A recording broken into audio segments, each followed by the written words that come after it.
This is the Catch a Break podcast, the insider's guide to breaking into and navigating the entertainment industry. I'm Julie Harris Oliver. You can find us at catchabreakpodcast.com and all the social media places at Catch a Break Pod, as well as all the podcast places. The presenting sponsor of Season 4 of Catch a Break is Santa Clarita Studios, a full-service independent studio featuring 35 sound stages, an amazing new backlot featuring a New York and LA downtown street with interiors and an alley, fully furnished production office space, and suite-style executive offices along with post-production space. Dedicated to providing an attentive and personally tailored experience for all of their clients, Santa Clarita Studios offers rentals and services to meet any need, any budget. Find them at santaclaritastudios.com. You know, what I watch depends a lot on what kind of mood I'm in. It's similar to how I feel about music. I love all kinds of music, but sometimes I'm in the mood for something like 80s rock, and others maybe reggae or jazz or let's be honest, show tunes. It really just depends. The same goes for what I like to stream. Sometimes I'm in the mood for drama, or my go-to superhero movies like The Batman or Shazam! Fury of the Gods. Some days I'm into home renovation like Fixer Upper, Welcome Home, or Hometown. Then an hour later I may crave some comedy like the HBO original Veep or Curb Your Enthusiasm or Big Bang Theory. And if I'm watching with my family, we love the classics like the Max original Sesame Street and the new Gremlins, Secrets of the Mogwai. Well, Max is my streaming destination with something for every mood I'm in, anytime. Plans start as little as $9.99 a month. Max, the one to watch. Subscription required. Visit max.com. We are getting close to the end of our Project Greenlight series where we talk to the cast and crew of Gray Matter and get the real behind the scenes of the behind the scenes. We're dropping new episodes every day, so if you want to start at the beginning, go back and start with episode 401. For this penultimate episode, I sat down with Erica Djafroodi, the post supervisor, and Byron Wong, the editor. We talked about how this was different from other jobs and how it was working with a director who is also an editor. Okay, have a listen. Welcome to Catch a Break. I'm here today with Erica Djafroodi and Byron Wong. Erica is an Iranian Filipino-American post-producer with over 10 years of experience in scripted television and new media. Some of her credits include Brooklyn Nine-Nine, Woke, Unprisoned, and Grand Crew. And most recently, Erica was the post-producer on Project Greenlight's Gray Matter. Erica is also a working photographer, voiceover artist, and avid painter. Welcome, Erica. Thank you for having me. See, no one is going to be surprised that you're a voiceover artist. You can hear it loud and clear. That's right. Byron Wong is an editor based in Los Angeles. He began his career in post-production over 20 years ago in New York as an apprentice and assistant editor, working with directors Brian De Palma on Snake Eyes and Mission to Mars, with Ben Stiller on Zoolander and Tropic Thunder. From there, he worked his way into the editor's chair, cutting studio features such as The Wedding Ringer with Kevin Hart and indie features such as Thumper.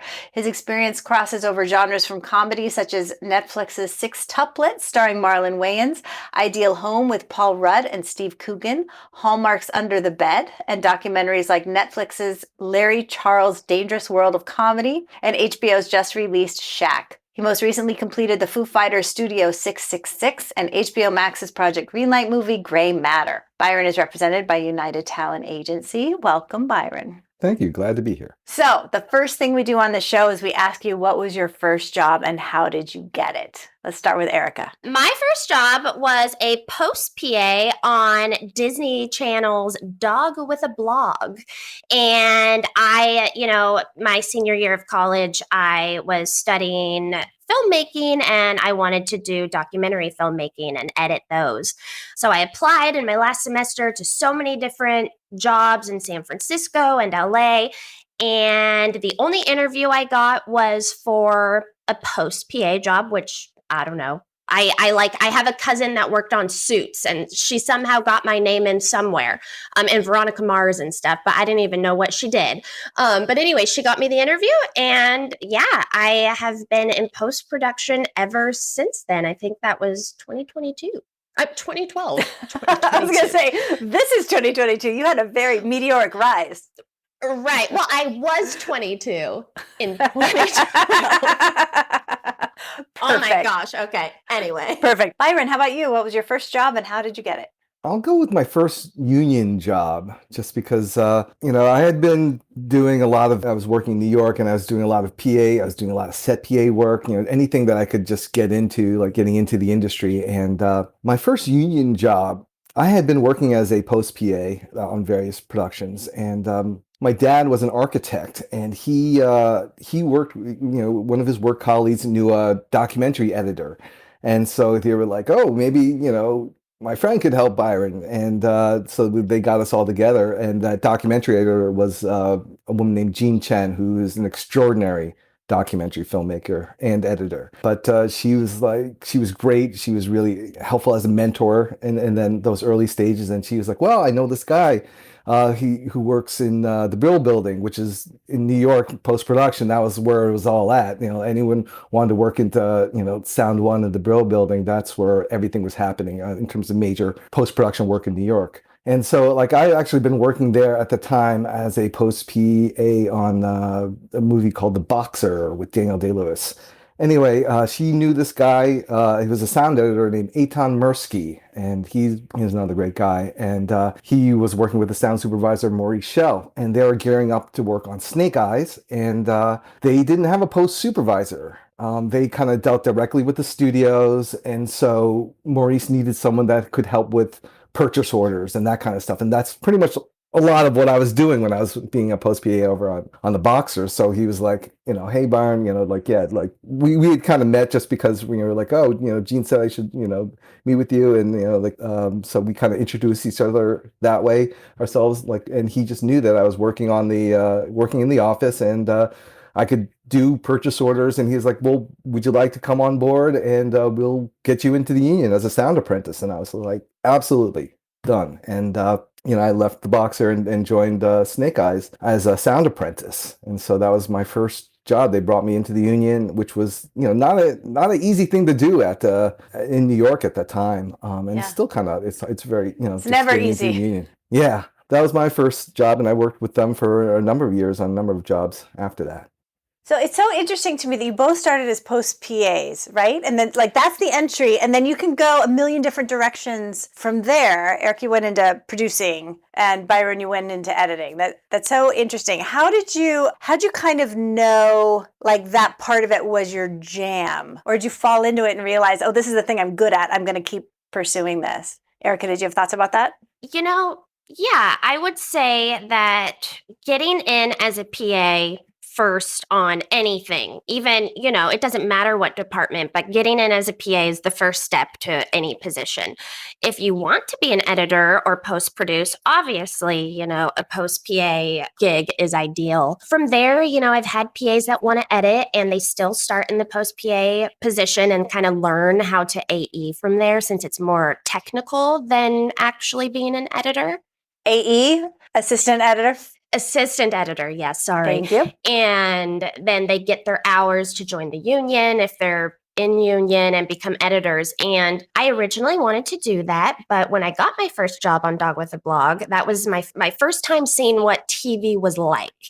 And it's scripted television, what I'm used to, and the editor's just following a script. And, you see the director come in, do their cut. You see the producers come in, do their cut, then the studio, the network. And by the end of it, I felt like, oh my gosh, and not to diminish anything because you get to be creative at first, but the end product, is not yours. And so I was like, that's not as creative as I want to be. I'm going to stay on this side until I figure out if that is really what I want to do. And like many people, I think, you start moving up, you start getting more confidence because you learn the process so well. And, I liked the producing side of it too. So I just kind of stayed there. I wouldn't say that I knew it was my jam for a while. I still don't know if it's my jam, But you're good at it, is the thing. Yes, and I don't take it for granted.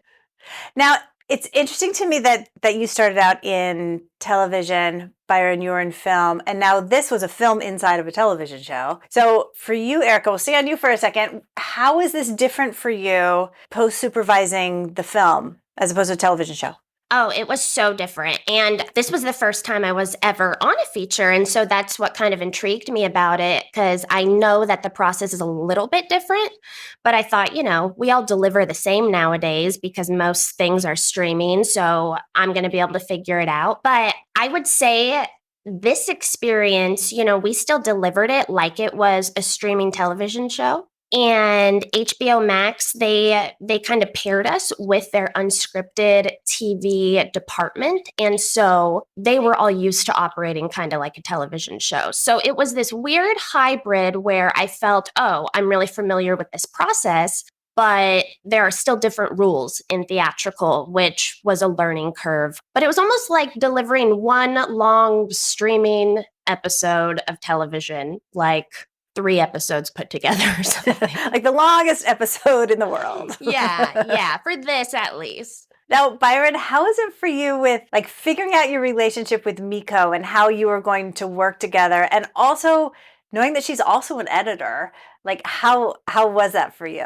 That was it was interesting. At first I was a little bit nervous about it. Like, she's an editor, and each of us have our own. As an editor, a lot of times you spend a lot of time alone in your room in front of your computer, and you have your own way of working that you're comfortable with. And, part of me is like, okay, is she going to be okay with the way I work? Is she going to be okay with the pace that I work at? Or is she going to be,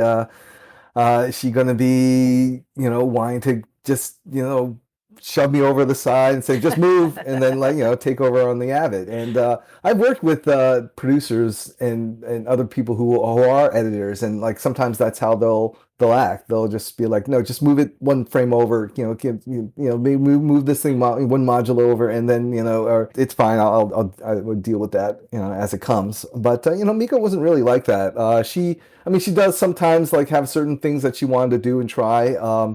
But she was very respectful about my own processes and very, my own way of doing things. And she made me feel super comfortable, and we really collaborated. And what I really also liked about her being, a former editor, is that we spoke the same language. There wasn't this disconnect in that regard. She understood where I was coming from, and she understood, like, let's say, do you have any better reactions from this? Or, let's look at them, and then she'll understand, okay, here's this reaction, which is cool, but can't really use it because what's going on, like, in the background wouldn't match, or just wouldn't work for some other kind of reason. So we were very in sync in that regard, and so it ended up being, I thought it worked great. I loved working with her. And I'm curious, because she's an editor, I imagine that also makes her a very efficient director. Confirm this or not. Did it make it so that like she knew when she had all the coverage to make her more efficient that way and present you with all the things that you needed to pull it together? Well, here is where the whole TV show came, into play, because, she is, at that point, she hadn't done anything longer than a short. So we were doing this whole feature. It's an 18-day shoot, and you got all these cameras in your face, like just not even like you're not behind the camera, you're behind it and in front of it. Yeah. And, and you've got, like producers and other people kind of like in her ear a lot, trying to like make sure that she's getting the coverage that they're looking for, trying to, explore different options and directions. And so she's getting, it is a lot. So like I so think, much interference. So much interference, so many like, making thousands of decisions a day, which is, it's something, that takes practice and getting used to. So she's thrust into this whole situation, and I think she did amazingly well. That said, like, and she'll be the first to tell you this, is that, there are many instances where she didn't get enough coverage, or the coverage that she wanted to get, but just still had to move on. So I think, that was definitely some of the challenges that I think that we were getting. That also, I'm sure she would have loved like 3 more days of shooting, like the time that she needed to really, work on some of these, situations with the actors. It would have been, really helpful. Also the time and budget to help really, on the post side of things, like work with visual effects and some of those other issues. There was a lot that we were hampered by, but I think we still delivered a great film, and I think she did an amazing job. In light of all the situation, I know it's not going to be, when you see it on the screen, you got to judge what's on the screen. But I still think, I think she did a great job. That's great. You brought up two things I kind of want to drill into. One of them was, you were on a TV show while you're doing this. So I know during production, cameras followed people around, but did they like mount cameras were you on camera 24/7 while you were working? Well, while we were working, we had a minimum of 3 cameras on. We had our room, like my desk was on one side and Miko's was on the couch on the other side. I had a camera kind of like right behind my computer monitors, pointed pretty much right at me. I had then there was a camera, pointed in a wide shot right at Miko, and then we had a wide camera like next to the couch showing a wide shot of the back of my head and basically me and my whole system. And then on Tuesdays and Thursdays, usually we had a cameraman in the room just panning back and forth between Miko and myself, just capturing everything. And we had a microphone in the ceiling recording everything, as well as at one point we did have a microphone embedded in a plant that was on the table, but I think that didn't end up working out as well as they'd hoped. But yeah, we were constantly on camera, and on Tuesdays and Thursdays, even when we had the live camera, we were also mic'd up as well. So we were wearing mic packs, and it was to some degrees intrusive because it was very difficult to work with somebody like looking at you as you're working, and then and then like sometimes when they're focusing on the screen or they're focusing on their face, and I'm just on your face and you can feel it, and it's just makes you super self-conscious. And then, I'm thinking like, oh my God, are they judging me as I'm working? Every little thing, every little keystroke's like, I don't know, and everybody was, all the camera people were great. All the sound people were great. The producers were fine. I love, I like them all, as people, but it was just very, it was weird. And I think they even knew it was weird because it would have been weird, and they're trying to be as discreet as possible. But yeah, there's no way to avoid it. And like, it wears on you. Yeah, it seems like a constant buzz of, something you're thinking about, and oh God, are they making something of this? Or did I say that right? Or I just imagine absolutely oppressive. Absolutely.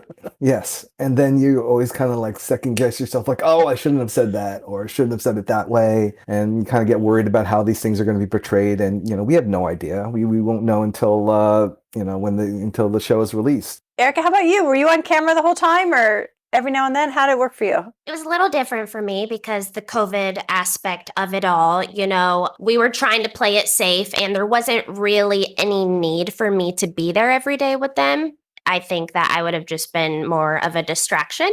That said, all of our Zooms were recorded, and we did have a lot of Zooms. It was a little bit hard not being there with them, only because with this movie, the director and the editor, they're making all of these decisions. And if you're not there, you don't really know what's going on. And it's not like you get this daily recap. You're not watching the Project Greenlight dailies and seeing, okay, did they make these decisions, this or that? And so you kind of feel in the dark for a lot of it. And so I did feel kind of awkward on Zoom because I felt like I was discovering things on these recorded Zooms that had already been discussed. And I'm like, oh, okay, cool. And then you kind of question, like, what should I say now? Should I wait until the cameras are gone so I can ask the producers, like, hey guys, this might be an issue or this or that? I wanted to, everyone was a little bit like nervous about it, and I wanted to respect the information and the like privacy of the actual project and everybody's time, so it definitely dictated my behavior sometimes because I didn't know what I could or could not say. And then I would get nervous and I would say something silly and then laugh and be like, oh my God, don't put that. They're probably going to make me look crazy if I'm on it at all, honestly. But Byron had it all though. Like he was on camera all the time. And, there would be times where he's like, can I call you? And need to step outside because we couldn't have an unrecorded conversation with, like sometimes cameras would follow him and he's like, oh, I'll talk to you about it later. So like on the way home. Yeah, but he got all of it. I was just on Zoom, which was nice because I could still be in my sweatpants, Yeah, there was, there was sometimes I remember Erica, like, again, it was fairly cool, but they had their own job to do, which was to capture every little bit of drama that they could. And so, they were pretty much hungry for anything. So anything that there was somewhat, we always had to like be very aware of like, yes, they want to capture drama, but there's also stuff that we need to discuss that was very personal.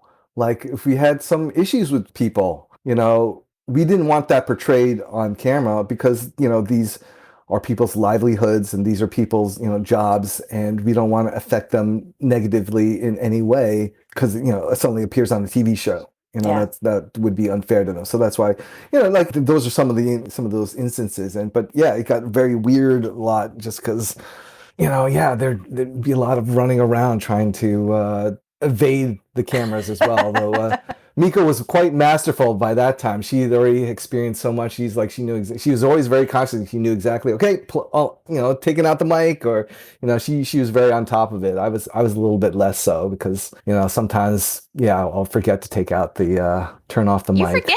You forget that they're there, which made me also view reality television differently because I'm sure that this is not so much a reality TV show. It's more like, it seems more docuseries, but they really didn't script anything, So like it also made me view the previous seasons of Project Greenlight differently, because if somebody appeared to be kind of a jerk or a major jerk on a season of Project Greenlight, it's like they were just really actually a jerk. Like they didn't like make him or them, excuse me, do anything to make it more interesting, That's so interesting how you were talking about it, Byron, that this isn't like Survivor, where you're doing this once and you're all going home and you're never going to see each other again. Like, you're going to continue working with each other and having careers, and you don't want to burn it all down because you're on this television show.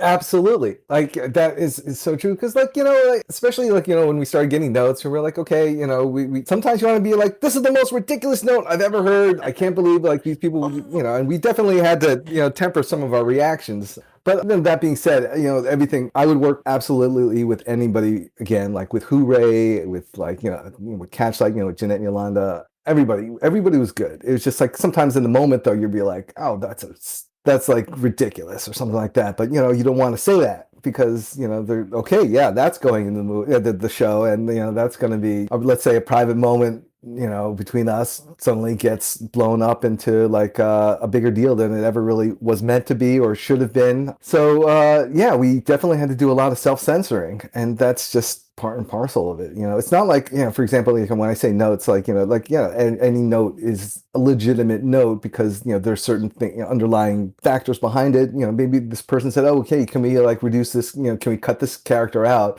It's like, okay, well, we got to look at what's not working in that character versus like, well, that's ridiculous, which is the knee-jerk reaction. So, that's one of those things where you just want to be like, okay, you want to take a moment, that you have your knee-jerk reaction, and then you kind of say, okay, take a breath and say, all right, let's address this, let's fix it. When you're on camera, they're going to just keep that knee-jerk reaction. I'm really kind of worried about how that's going to... Yeah, because I think notes are hard anyway. Like, I think anyone's first reaction to notes are like, how dare you? And it needs a little time for you to actually hear the thing behind it. So that's funny. So anytime I'm watching you and you're like, oh, interesting choice, like I'm going to read a little bit more into that now.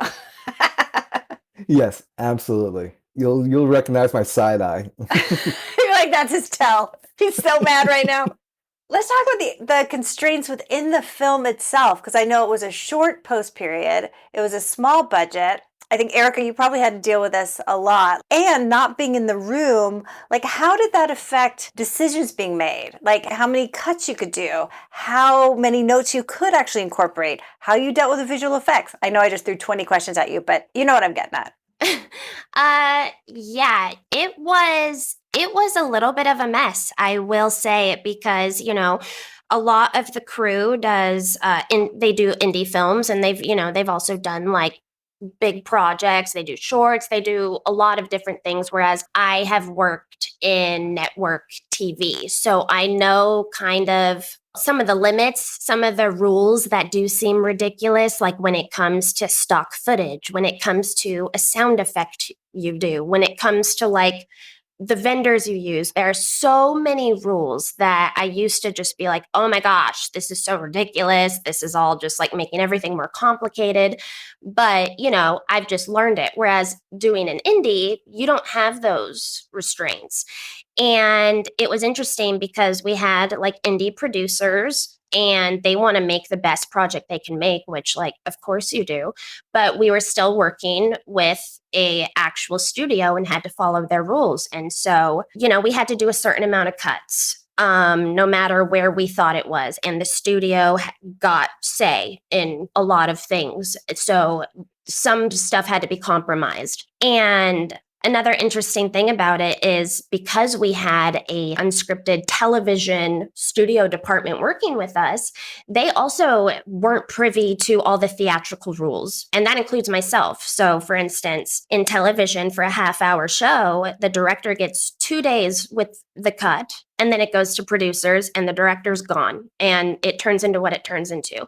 And an hour-long television show, the DGA gives them 4 days. So when they were creating this post schedule before I was on board and this post budget, the producers who obviously don't work in post, so they don't know all those rules, were like, hey, HBO, does this look good? Because they should be the ones to know this. Well, because they do television, they didn't know that a tier 1 theatrical film, the director gets 10 weeks with their director's cut, meaning the studio can't see anything. They can't see any portion of the cut until after that 10 weeks. So there was a major disconnect because we basically still had to do the rules where we do a certain amount of cuts and do the certain schedule for the studio, but we had 10 weeks where they couldn't see it and we still had to fit it in this tiny timeline that the studio had been like, oh, they only need a couple days for the director's cut, so this should work. Oh my God.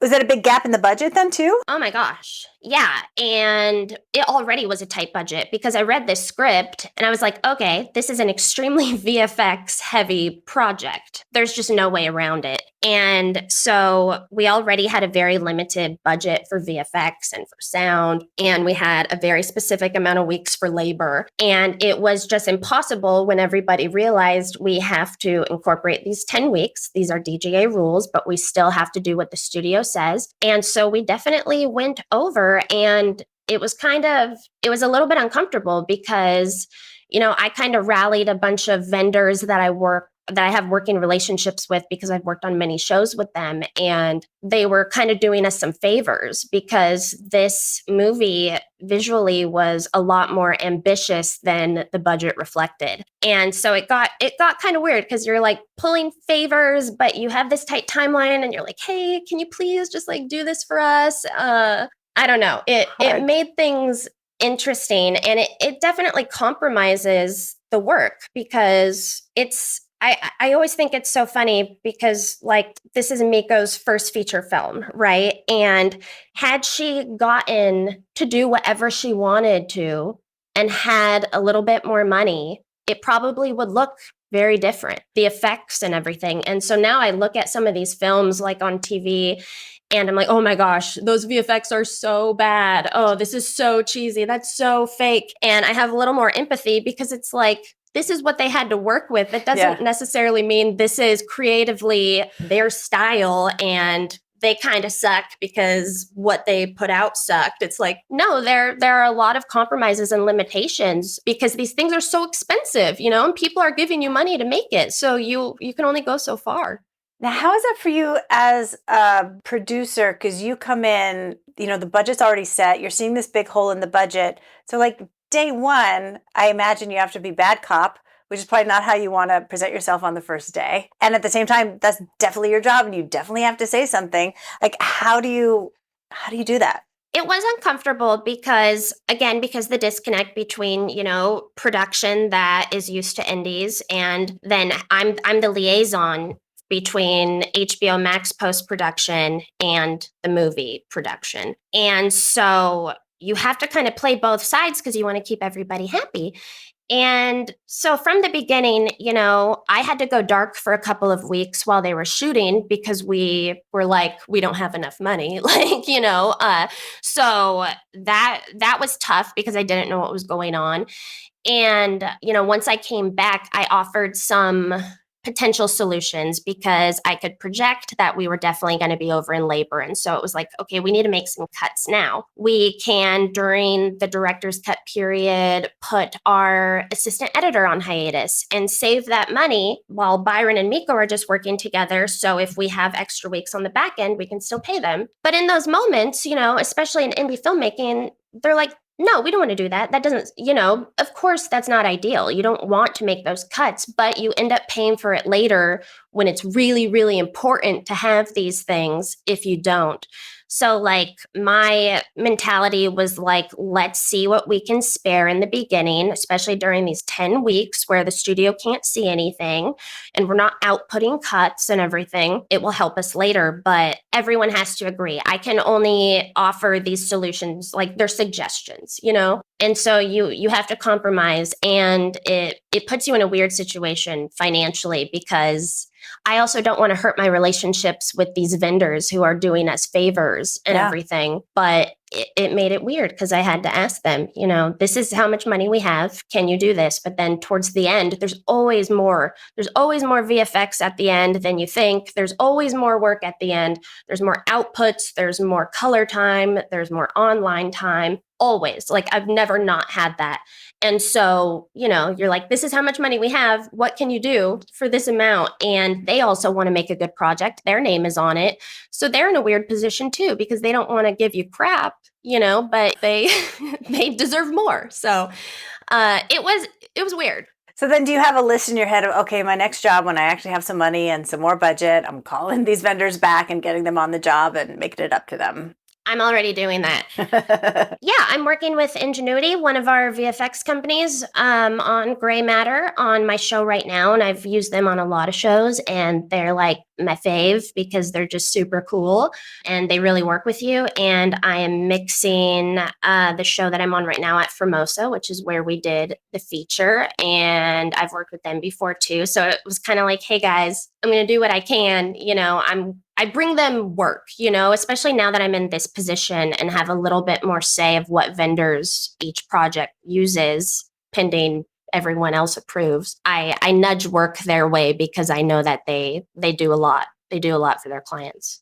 It really speaks to you have to take a long view of this career, right? It's never just that show you're on. You're going to be working with all kinds of different people on all kinds of different projects. You really got to think this is a 20, 30, with any luck, 40, 50 year relationships and journey. Yeah, which is why you should always be nice to everybody because you're always going to run into these people again, or you're always going to need a favor on an indie or something later, and people are willing to do it for you because they trust you and they know you're nice and you're going to keep bringing them stuff. So it's definitely a small industry.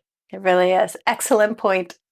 So now, in general, if you're delivering for television or you're delivering for a streamer or you're delivering for a theatrical, how does that change things for both of you? Whether it's theatrical or streaming, I approach it the same way. It doesn't necessarily make a difference to me because we're still it's still the script, it's still the scene, it's still the footage that we have to work with, and so I work pretty much the same way I usually do. In where things are somewhat different is that like for a feature I'll work in reels, about good 15 to 20 minute chunks, whereas I wouldn't necessarily do that in TV. I know like some people were kind of like we're new to that workflow, and so that sometimes it took some getting used to, but that's how we did our mixes.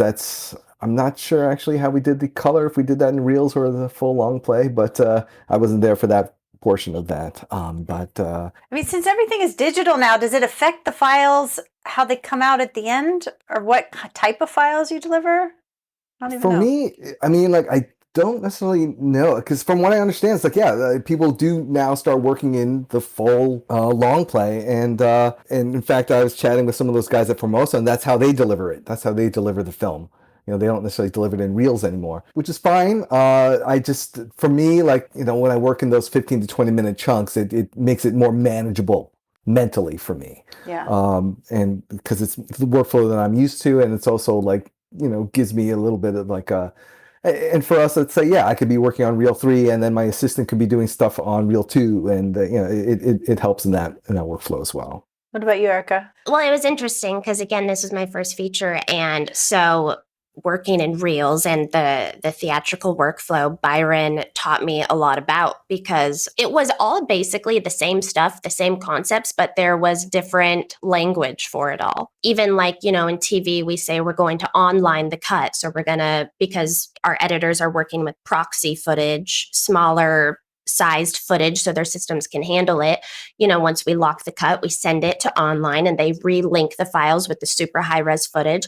But in features, they call it DI and digital intermediate. And Byron taught me about that and how that also includes color, where that's a totally separate line item on a budget for TV. And so it was different the way that everybody spoke about it and the, verbs we used and everything. But ultimately, it's all the same, especially, now that everything is being delivered digitally. I would say every project and every studio I've worked with has done it differently. They have different specs. They have different requirements that you need to output to, and it's all very tedious and meticulous, but you kind of just give that to the people who have to deliver the files. They do it. It's not any harder. It's definitely easier than when we had to deliver things on tapes. Like HD cams and all of that stuff. It's faster and you can be remote and you don't need a post PA driving film or driving the all print over Los Angeles to the airport. Yes. Right, which is nice. That was my first time I visited LA, was carrying 6 rolls of film of changing lanes on the airport to get it dropped off so it could be rated by the MPAA. That was my first time visiting LA. That was like that. I do not miss those days.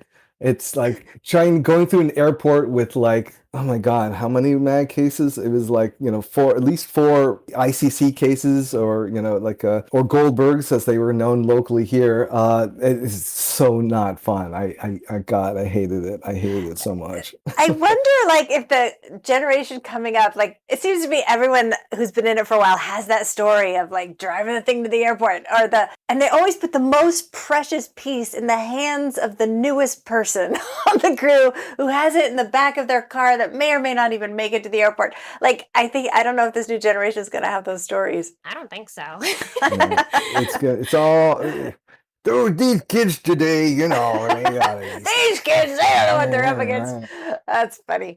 But one thing I do want to like tag on to what Eric was talking about, like we were chatting a little bit about this before, that Gray Matter in particular was a weird kind of hybrid between feature filmmaking and TV making, because it was a feature film made by mostly in like a very much a TV workflow, even though there are definitely like adjustments that were made because it was a feature film. Like we also still, I feel like we were in a TV workflow for a lot of it. I mean, it was challenging because there's certain things that you expect when you work in a feature film. You have to certain pay scales and certain other languages and workflows that you're all familiar with, but then you're also like dealing with these different requirements. For example, in feature films, I've never really dealt with a studio cut or a network cut, and a studio network cut, usually it's an editor's assembly, a director's cut, and then working until you're getting into your lock cut. Certain milestones are marked usually by previews. Saying, okay, we're going to have a preview at this point and then see where we are, get scores and that kind of stuff. Here, we were turning over the cut for a while, once a week, and getting notes, and we were calling these fine cuts and soft locks and some of these other kind of terminology that I wasn't really used to in terms of working in features. I've done that for TV, but it was a weird kind of hybrid, and I don't know if we quite navigated it successfully, but I mean, the film got done but it was really strange and stressful in certain ways, trying to marry those two different types of workflows together. Were there any challenges or drama or situations that you were able to keep away from the cameras that are not going to end up in the show? I don't know if I can mention them here. So yes.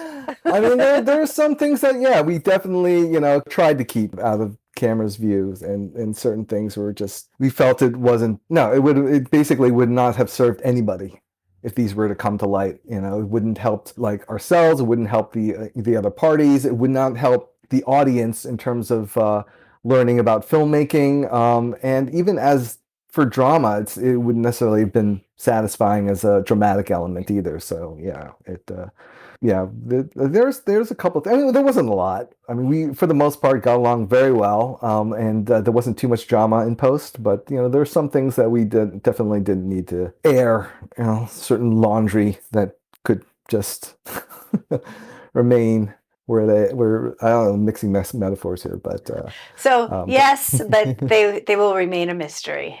Yes. That's what I'm hearing. How about you, Erica?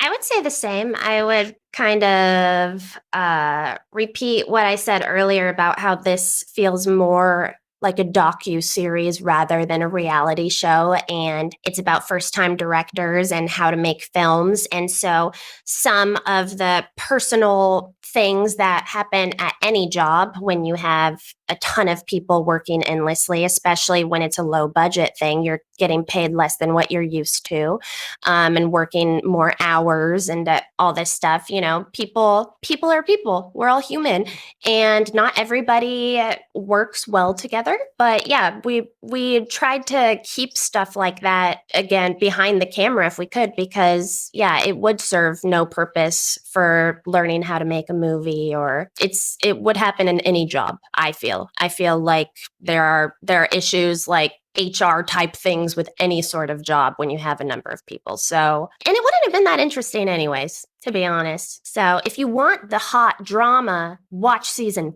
4 of Project Greenlight and then watch season 5, and let's compare. Let's compare and see what director is cool. Wow. Okay, there's some shade right there, ladies and gentlemen. Well, no, I just mean I almost feel like this season just won't be as interesting. I don't know how they're going to cut it together. You know, I mean, who knows what happens in post? But it was so explosive that last season. How could it be? How could it be? Let's hope we've all learned something since that one. Right. And Miko is so chill. So like it was never going to be that. Yeah. For sure. Sorry to disappoint the viewers. Womp womp.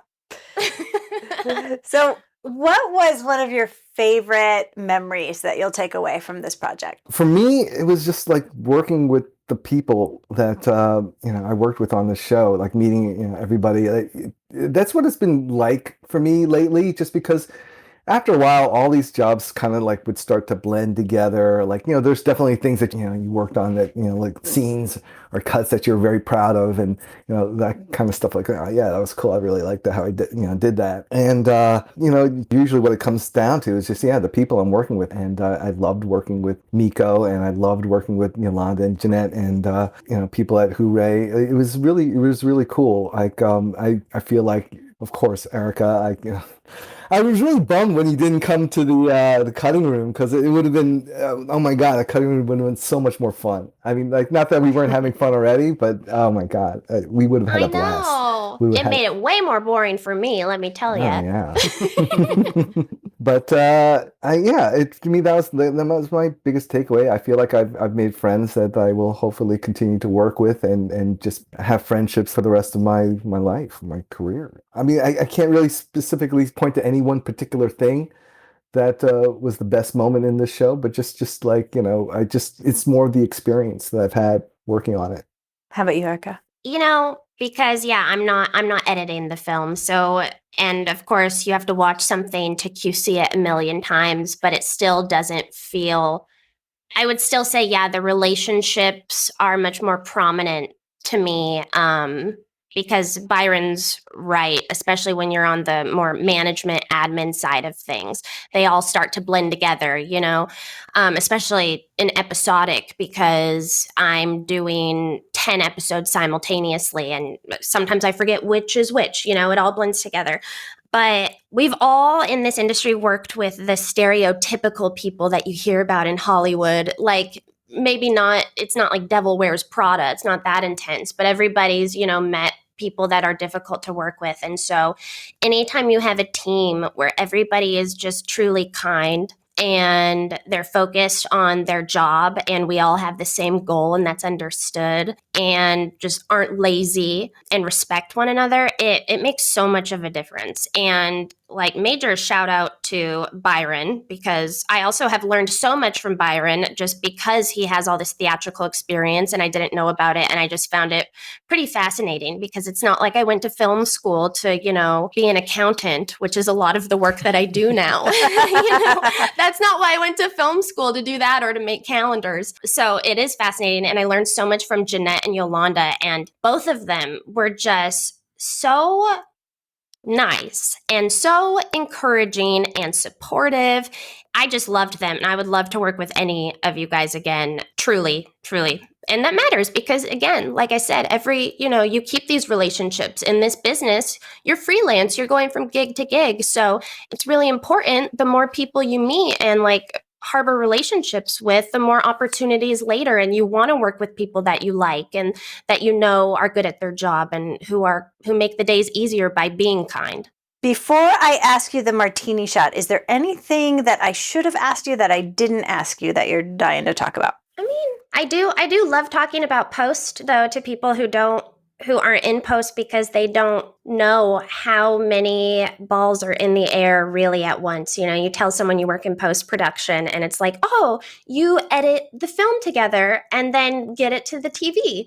And it's like, oh my gosh, if it were that simple, especially when you have the micromanagement of a studio or network, because they're the money people, and having to make everybody happy. And I mentioned before, having to online everything and then color everything and sound effects and every stock footage shot. There are rules and legalities too. And every line that you say in the film, if it mentions something, you could get in trouble. So you have to be careful. Or, this didn't happen in this, but say Miko has a huge wide shot and from a mile away, you can see a piece of graffiti that was just in the world. Well, if that's not okay, try to find that artist on Instagram and see if it is okay. And if not, spend thousands of dollars removing it. There's just so many tiny little things that go into it. And, everyone kind of focuses on production because production's awesome. And it's definitely more interesting than being on a bunch of computers. But there is so much in post where we really help craft and create the project. And so, yeah, I think it's cool. I think post is cool.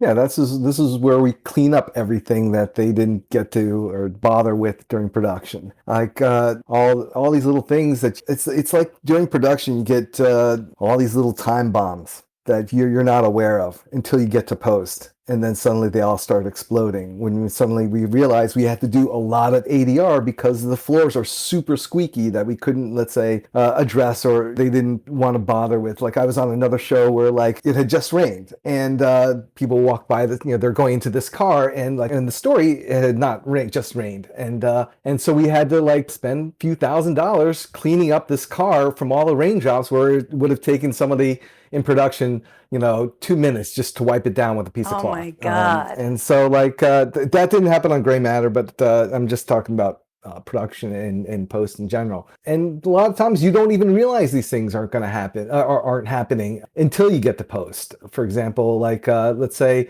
one of the mics failed for one of the scenes, and you don't necessarily know until it's after the scene's been shot and we're already moved on, and so there's pretty much nothing we can do. And so luckily we had amazing talented sound editors like Jim Brookshire, who I also worked with on Tropic Thunder, but he was a dialogue editor on Gray Matter, and he managed to save a lot of sound just because of his own expertise and talent. But that's some of the examples that we are constantly doing in post. So that fix it in post is not your favorite idea.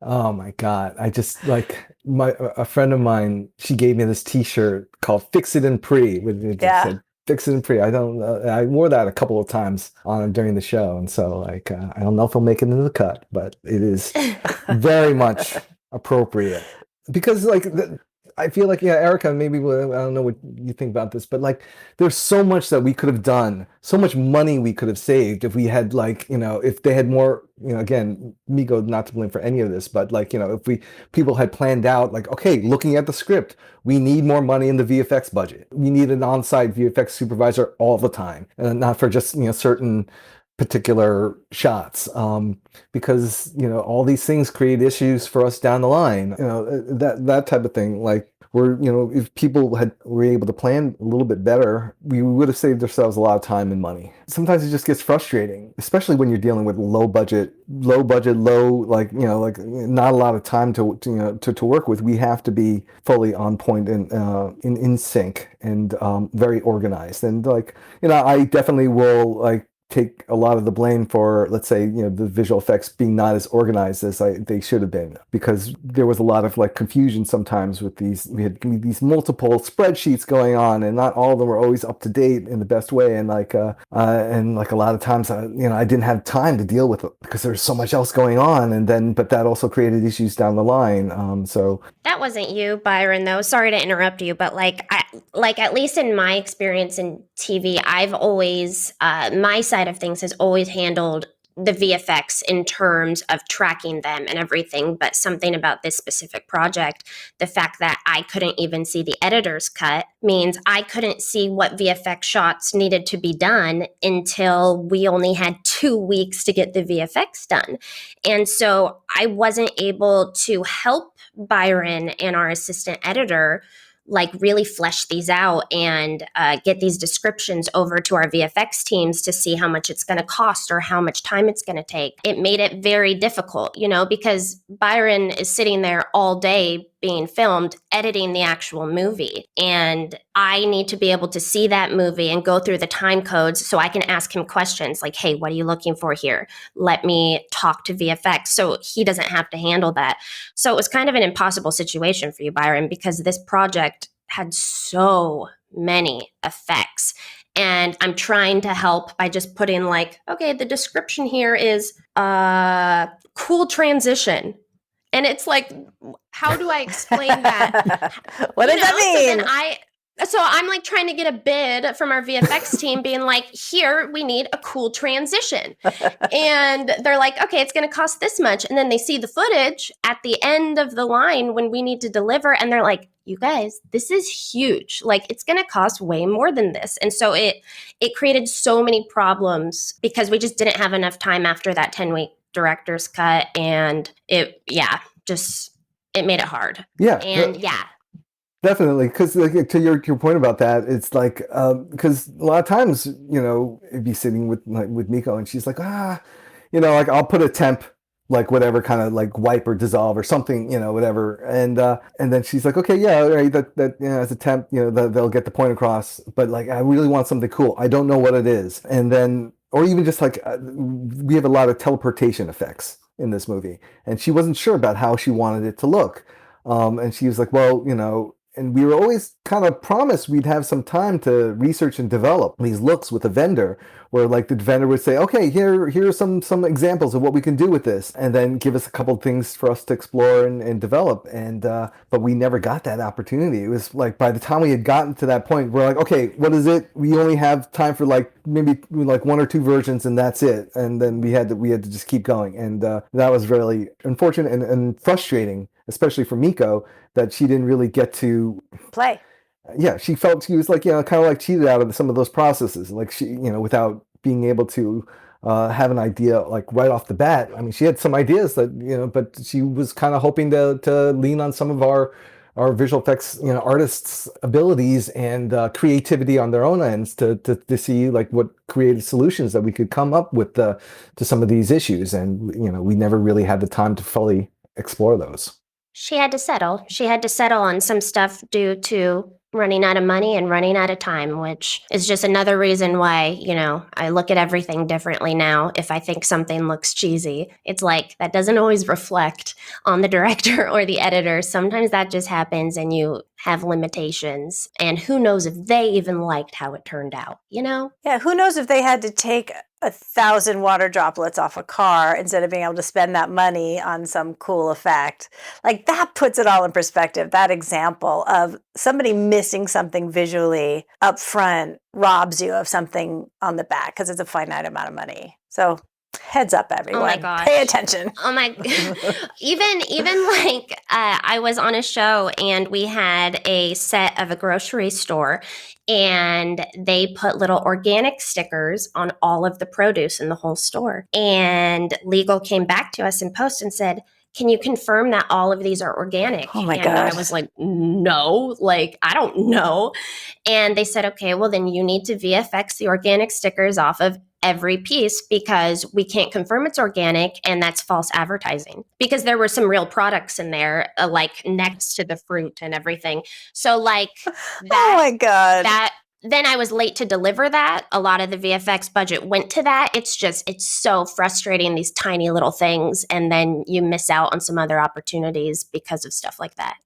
Wow. All right. Now we have our martini shot. So as you all know, it's our last shot of the day or our last question of the podcast. So what advice do you have for someone who's wanting to do what you do? What would you tell them? My answer to that would be just you have to be proactive and, to get to where I am. And not that I'm like, this highfalutin editor, I've had a weird career and I've gone in many different directions, but just to be successful, you can't be lazy. You got to be, getting yourself out there, getting yourself in front of people, making those connections. And I'm guilty of it. Sometimes I get lazy and I'm like, oh, I really should send an email to this person. I don't feel like it right now, but you got to just push through that and say, no, I got to, maintain these relationships, send these emails, do some of these cold calls and be active. Like I do a mentorship program where I mentor like young women of color who are interested in,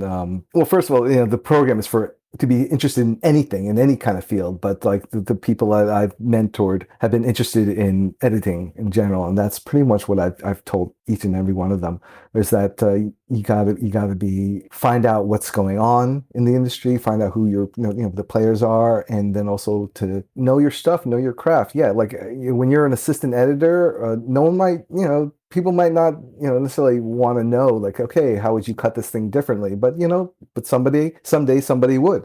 Like the editor you work for example, would be interested in saying, hey, how would you approach this? Or what's wrong with this scene? What do you feel like something's wrong with this scene? What do you think it is?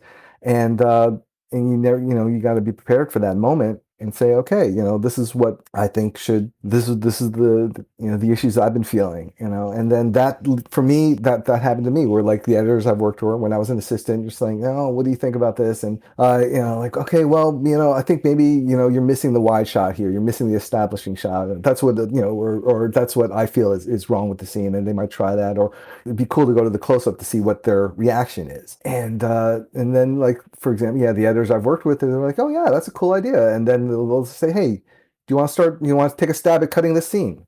And then, that's how I started cutting scenes for the editors. And then to the point where like, the editor would be very comfortable with me like cutting a bunch of different scenes. And so like, one movie I worked on, I literally at least did the first cut on half the scenes in the movie. And then, so just because, there's many reasons why that happened, but like there was a lot of improvisation. So there was just so much footage to go through and so many different iterations. We didn't have enough time, but the editor felt comfortable enough to trust me to cut these scenes and then at least, do the first cut on these scenes. And then we worked on them together.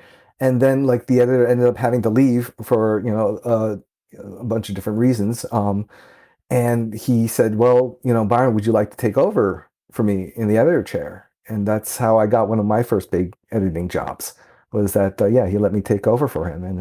And the director by that time and the studio had become comfortable enough with me to be able to trust me in those situations. So. You never know when opportunity is going to present itself. Exactly. So that would be like, to kind of, like for people starting out, just to be on top of it and be persistent and be prepared. Great. Erica? I would say keep working. You have to start from the bottom a lot of times. And, you come in as a PA and you're getting people coffee, you're cleaning the coffee machine, you're getting like craft service, and you get paid terribly and people yell at you sometimes. And it's a tough, you gain a lot of humility if you take it in how you should. And so getting through that is, some people get promoted quick, but you see these like recent USC grads and UCLA grads, and we all came here, because we love film, or at least a lot of us did, and we're creative people.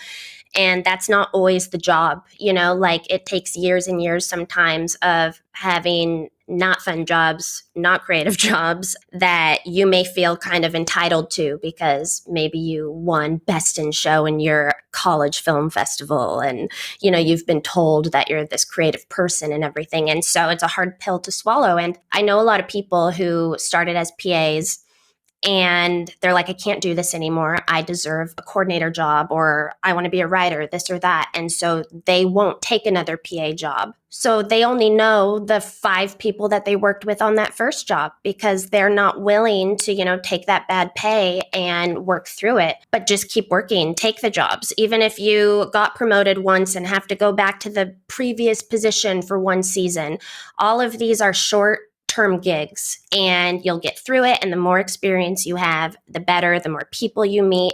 And what Byron said, don't be lazy. Really, people just want to work with pleasant people and people that will help them. No one is really trying to like get you to do all the work for them. There's a lot of moving parts, and you want to be able to trust people to just help you if they can. And so there's not a lot of time to just like sit around and not be proactive, or you won't get hired again because you're not very helpful.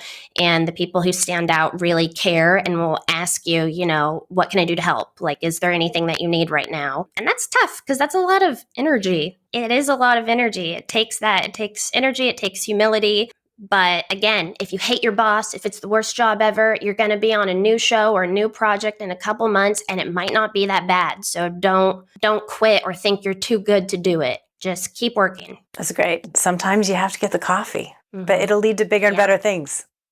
I've gotten so much coffee for people. Like there was a time, I was working with the editor of Snake Eyes, ended up working for, the great Bill Pankow, who is a fantastic editor and just an even better person. I love the guy. He is in many ways really responsible for my career. Like for all the people who've, helped me in the past, he's definitely helped push me forward. He got me my agent at UTA. I made coffee for him, cappuccinos for him, like on several different jobs, and you know what? I was happy to do it because he was a really cool guy and he was always the nicest, and I was happy to do it for him. Absolutely. I'll do it for him today, because, he's been such a great influence and a person in my life.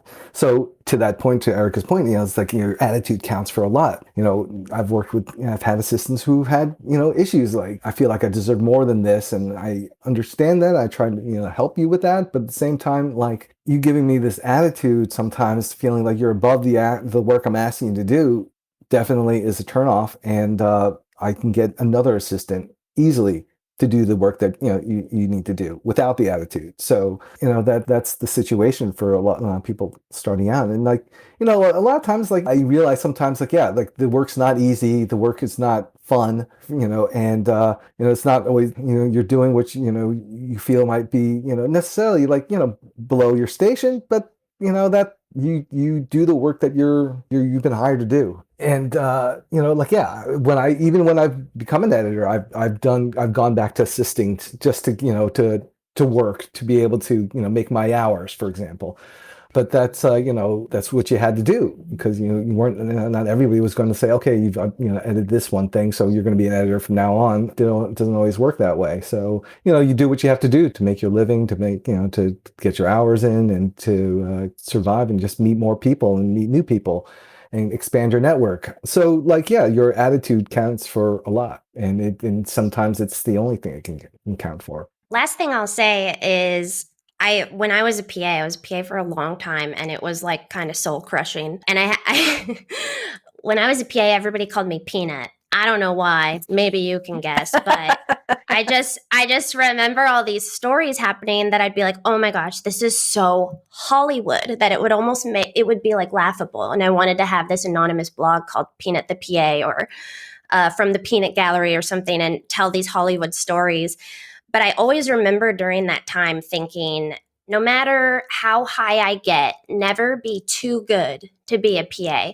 And I've always tried to remember that, like, never think that you're too good to do these tasks because all of the tasks are important. They really are. Even though the money doesn't always reflect that, admittedly, I feel like the best bosses that I've ever had are the ones who don't minimize that work. And, you know, if the PA is super busy, they'll help order the lunch. They are not too good to do those tasks. And I think those are the kindest people. And in today's day and age, I think that Hollywood could kind of turn into that with the new generations and stuff. There's way less stereotypical crap. It seems like it's heading that direction. And I think that's great. It doesn't have to be how it once was, you know, with Devil Wears Prada. Oh my gosh, I've referenced that twice, but you get it.